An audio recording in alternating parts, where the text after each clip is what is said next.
So hey guys, and welcome to the first episode of the Elder Scrolls Online Morrowind Talkthrough, where we will travel across Vvardenfell and have nostalgia-gasms around every corner because they have nailed it. It is brilliant. I love it. Also, if you're a meta person and you get triggered by people using suboptimal builds, you may want to leave because your head may explode from the build I'm using, because I decided to drop my Magicka setup that actually made sense and did damage, and I went full single player mode on this bitch, so I'm using a build that doesn't really make sense and skills that I shouldn't really use, but they're fun and they're something that I would probably use in a normal Elder Scrolls game, okay? But anyway, you start the expansion off in Seyda, which is where you would originally start in Morrowind. There is the ship where you would arrive, then you would go through the census office where you would make your character and you would be sent to Balmora via a Silt Strider. Ta-ta! It's kind of cool to see how they sort of reimagined them because, I mean, Morrowind was made in, what, 2002 or released in 2002.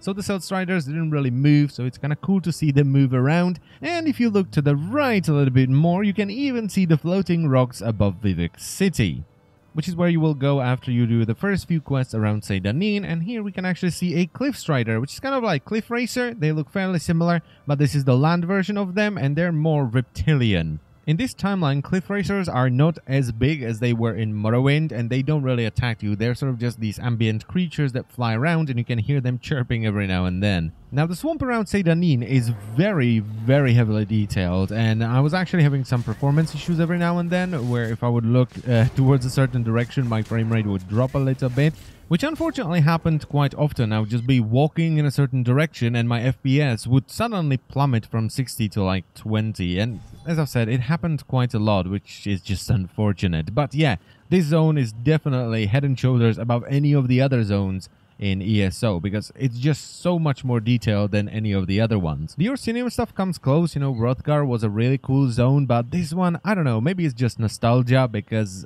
I mean, it's Vvardenfell, and it looks like Vvardenfell, and you have better draw distance. It's gorgeous, isn't it? I spent about an hour just running around Seyda trying to find any of the landmarks that I remembered from the original game, and a lot of them are there. Like, there's a lot of ancestral tombs, however, most of them are not accessible. I only found 2 ancestral tombs that were accessible. You have to do a quest in one of them, and the other one was flooded, so you couldn't really go that far. But the insides of the tomb were fantastic. They were just spot on. I also found my first delve, which is kind of like a, you know, mini dungeon that you can do on your own. It usually has a boss, a sky shard, and a quest in it. And it started off with a fairly boring, yet, you know, cool-looking tunnel, but it was just a tunnel. However, it opened up into this. Sheesh! That is nice, is it not? Now, I'm not going to show too much footage from here because, well, I would spoil the quest, first of all. And also, it's really dark, which was nice to see because a lot of the dungeons in Morrowind were really dark. And I also got a new set piece from the end boss of the Delve called the Warrior Poet's Girdle, which was a really neat tanking set that was, I guess, inspired by Vivec, because that's kind of his, I guess, title. You know, he's the warrior poet, aside from, you know, being a god and really, really weird. But anyway, I finished the delve, finished the quest, and I was curious to see if the Silt Striders are actually a method of transportation, because they were in Morrowind, and they actually are. You can travel to different cities via Silt Striders, which is really nice. However, this fella right here disappointed me a little bit, because when I entered the tower, he just greeted me normally, and I don't know, I was just kind of expecting him to go, "Why walk when you can ride?" But anyway, I had to make my way over to Vivec City to meet up with Mr. Vivec, the weird dude, and I was just admiring the scenery because Vvardenfell is so outlandishly weird. You have kind of like a normal swamp that has ginormous mushrooms growing in it, and generally the flora is weird, and the fauna is weird as well. I mean, look at that. It's a shroom beetle, because why not? Now, since this takes place before the events of the original Morrowind, Vivec City isn't actually finished. They're still building some of the ziggurats. But it is definitely the Vivec City. As soon as you see it, you're like, yep, that is Vivec. You can see Vivec's palace, you can see the floating rocks, and the ziggurats just give it away. It's It's beautiful. I love the way Vivec City looks. And it is as confusing as ever because each ziggurat has different floors and different doors leading to different shops and buildings. And yeah, I got lost a little bit. But I was wandering around Vivec and I had to stop right here because this started playing.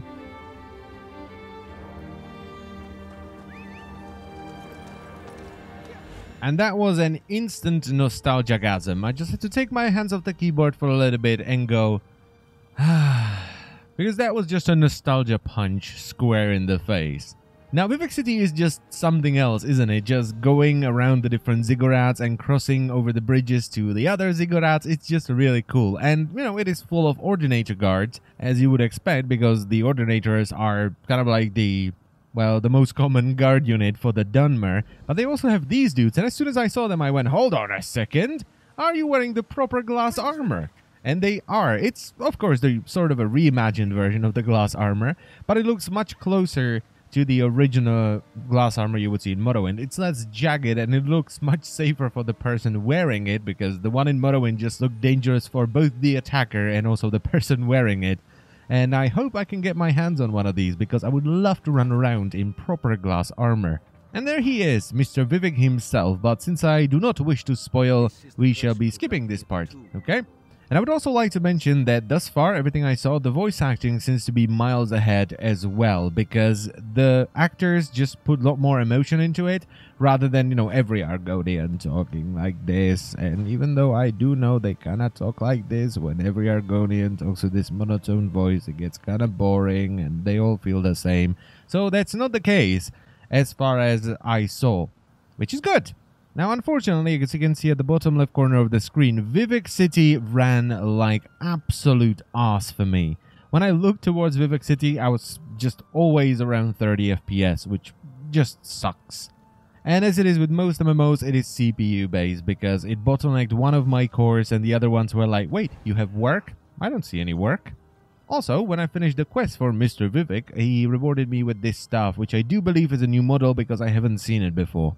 And that's pretty much where I ended at, because I then spent about an hour or two running around Vivec, going through the different houses and, you know, just generally sniffing around. Because I just love Dunmer architecture, and I was just talking to the NPCs, and I think I found kind of the daily quest system, which was in this house right here, where you talk to the main dude, who then sends you to talk to two other dudes, and each gives you a daily quest. So I guess this is kind of like the Radiant quest system that you can do after you finish everything in Vvardenfell. And one of the dudes also told me to get a group before I did the quest, so maybe there are some areas that are a little bit tougher than you would expect. When I woke up the next day, which is today actually, I decided to do a very Scrolls-like thing, and I decided to ditch the quest for a little bit and headed towards Balmora. Now here you can see me clad in Moraktung armor, which is the armor style that I got with the collector's update, as well as my Dwemer plated horse, which is another thing that I got with the collector's update. Now, I went around Seyda, which you can see to the left over here, and then I saw something to my right, and I couldn't quite remember what it was, because I didn't really remember any houses or towns on my way from Vivec to Balmora. You know, if you took the main road, you wouldn't really go around anything, you would just go straight from Vivec to Balmora. So I went in to investigate and found out that this is a ginormous player house that you can buy for either 1.3 million gold or for 7,000 crowns. And when I first opened up the purchase screen, I went, it's far too big for me anyway, I don't need it, while resisting the urge to grab my wallet and immediately buy it, because having a house this big next to Balmora, Vivec and Seyda, hell yeah. I mean, the garden in this house is enormous, and the house itself has multiple different levels that you can go through. It is just beautiful. But anyway, I originally wanted to go to Balmora, so I got back on the road and I started heading towards Balmora yet again. But in a true Elder Scrolls fashion, I saw a thing and went in to investigate the thing, which turned out to be the mine next to Balmora. And while I do remember there being something around here in the original Morrowind, I'm not sure if it was a mine, and if it was, I don't think it had this much stuff outside. I think it was just a simple door, it was just a simple entrance. But anyway, I fought my way through the mining outpost. I didn't actually go into the mine because I suspected there would be a quest giver around here somewhere, which there was. He is next to the bridge that leads to Balmora. So I picked up the quest, which you don't need to see, and I headed to Balmora, which looks familiar. but it has a different layout, which kind of threw me off because originally, if you were to go in through here, you would enter a sort of plaza. You would have a blacksmith to the left. Then if you went forward, there would be the mages and the fighters guild. And there would be a line of houses on the right where you would have the, I do believe it was a Khajiit merchant that sold spears. And it was one of the few merchants around here that actually bought moon sugar and skooma. So the layout is very different from the Balmora you were able to see in the original Morrowind, but this once again makes sense because it's a different timeline and this is basically before all that shenanigans with Red Mountain happened. And then, of course, I spent about an hour running through Balmora, going through the different houses, talking to the NPCs, picking up quests, and doing all that kind of good stuff. And that's actually what I'm going to leave off today. I've been rambling for 10 minutes already, which I think is enough. And I also want to kind of go back into the game and play it some more. So I thank you very much for watching, as always. And I would also love to know if you actually enjoyed this kind of video or not. Because I was thinking about doing the entirety of Morrowind like this, where I would just go through and I would nostalgia-gasm all over it.